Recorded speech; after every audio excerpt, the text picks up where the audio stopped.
안녕하세요. 화상하는 홍현필 변호사입니다. 이번 시간에는 면책 효력 확인, 채권 누락 관련 본 사건은 이제 원고 채무자가 그 대부 회사를 상대로 청구 이의를 하는 형태로 이제 다투는 거죠. 2021년 3월 25일 작년 3월 달에 선고된 사건입니다. 원고의 청구를 기각한다. 청구 이의가 받아들이지 않아진 거죠. 원고가 부담한다. 원고의 피고에 대한 서울중앙지방법원 2009년 9월 25일 선고, 2009 가소 영수금 사건의 판결에 의한 강제집행은 이를 불허한다. 인정사실. 피고는 대부회사는 원고를 상대로 이 법원 2008차 72928로 지급명령했고요. 손들지 않아요. 소송 절차로 진행되었고, 이 법원은 공시송달의 방법으로 소송 서류를 송달한 다음 피고는 이제 원고에게, 그러니까 이 사건이 원고니까 채무자가 대부회사에게 660만원 및 이자를 지급하는 라는 판결을 선고했습니다. 공시송달로 확정이 됐습니다.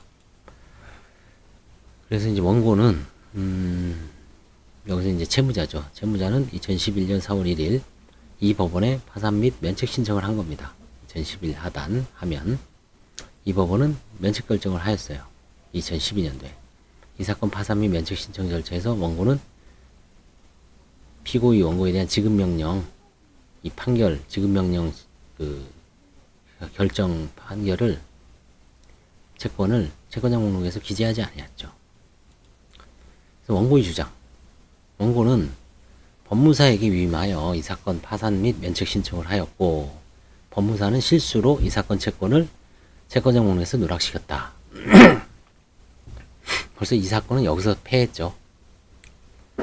법무사에게 위임했다는 거는 자기가 알고 있었던 얘기죠. 법무사가 실수로 이 사건 면책을 알면서 실수는 과실은 봐주지 않죠. 과실이든 무과실이든 알고만 있었으면 법무사한테 파산 면책 신청을 맡길 때 충분히 알고 있었는데 법무사가 실수로 안 넣었던 얘기죠. 그럼 알고 있었던 얘기죠. 이런 문구가 나오면 벌써 쉽니다. 이 사건 원금이 636만 원에 불과한 점이나 누락된 채권의 내역과 채무자와의 관련성, 채권자와 채무자의 관계, 누락의 경위, 이 사건 채권을 채권자 목록에 기재하더라도 파산 및 면책 신청의 허가 여부가 달라지지 않을 것으로 보이는 점 등에 비춰보면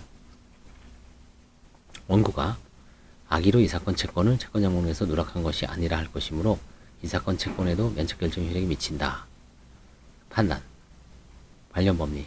채무자 해소 및 파산행위 법률 566조 7호에서 말하는 채무자가 악의로 채권자 목록에 기재하지 않은 청구권이라 함은 채무자가 면책 결정 이전에 파산 채권자에 대한 채무의 존재 사실을 알면서도 이를 채권자 목록에 기재하지 않은 경우를 뜻하므로 채무자가 채무의 존재 사실을 알지 못한 때에는 비록 그와 같이 알지 못한 데 과실이 있더라도 비면책 채권에 해당하지 아니한다.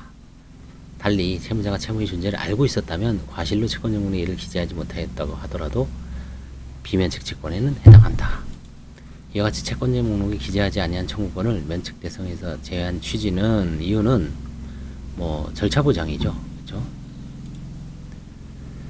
그래서 이런 객관적 검증도 없이 면책을 남발하면 원칙적으로 채무자가 변제할 책임에서 벗어나게 되므로 절차 참여의 기회를 갖지 못한 채권자로서는 불이익을 받게 되는 거죠. 그래서 그런 채권자를 보호하기 위한 것이다.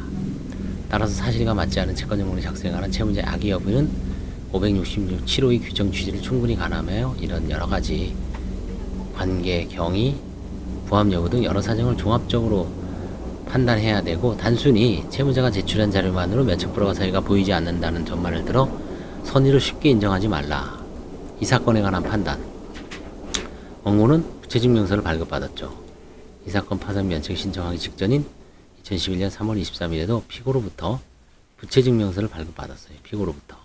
원고는 당시 이 사건 채권의 존재를 알고 있었다고 보이는 점. 원고의 주장에 의하더라도 원고가 법무사에게 이 사건 파산 및 면책 신청에 관한 자료를 건네주었지만 법무사가 실수로 이 사건 채권을 채권정보에서 누락시켰다는 취지인 점이죠. 알고 있었던 얘기죠.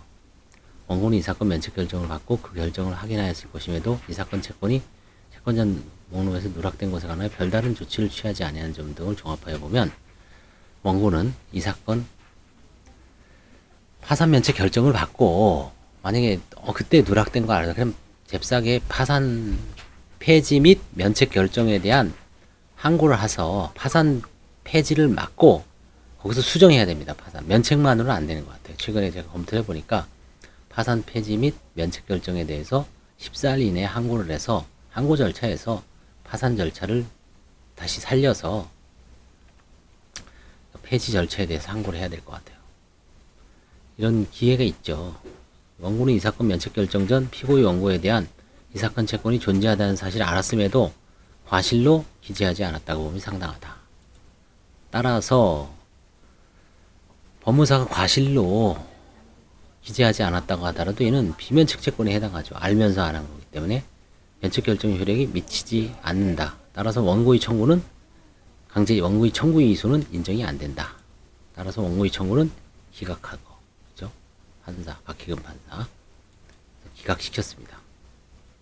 그래서 중요한 건 항상 법무사의 실수로 어쩌고 저쩌고 하면은 반드시 집니다. 그거는 이 면책 효력 확인이소, 면책 채권자 누락에 관한 것은 5가지가 있다 그랬죠. 다시 한번 복습을 해보면, 상대방이 내가 이제 면책을 받았는데 누락된 게 있어요. 채권이. 상대방이 그냥 주장만 해요. 채권에 대해서 판결도 아직 안 했어. 그때는 내가 먼저 선제적으로 면책 효력 확인인소를 제기해서 나는 알지 못한 상태에서 면책을 받았다라는 걸 입증을 하면 이길 수 있고요. 그 다음에 두 번째, 상대방이 지급명령이나 본안소를 제기했을 때는 항변으로서 주장해야 됩니다. 면책 효력의 항변. 이미 지금 면책 결정을 받았고 이 사건 그 채권에는 면책 효력이 미친다. 나는 당시에 알지 못했다. 그래서 면책 효력 확인인소, 면책 항변. 그 다음에 세 번째는 이 사건처럼 강제 집행을 해왔을 때는 청구의 이소를 제기해서 집행력을 소멸시키는 그런 청구의 이소를 제기해야 되고요. 네 번째, 그 다음에 이제 1심에서 공시송달로 적어냈으면은 추한항소를 해볼 수도 있습니다. 추한항소.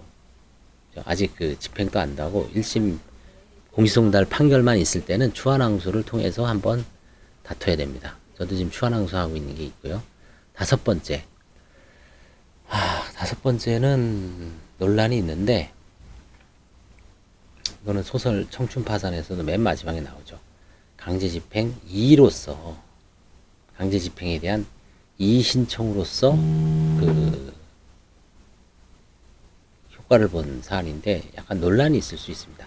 이거는. 그래서 아무튼 5가지의 방법으로 면책을 다툴 수가 있다. 면책 효력을 면책되었다는 점을 다툴 수 있다. 그 점을 늘 이 5가지 중에 하나로 주장해야 됩니다. 항변, 면책 효력의 항변, 그다음에 면책 효력 확인 이소, 청구 이소, 추한항소, 5번째는 강제 집행에 대한 이의 신청. 감사합니다.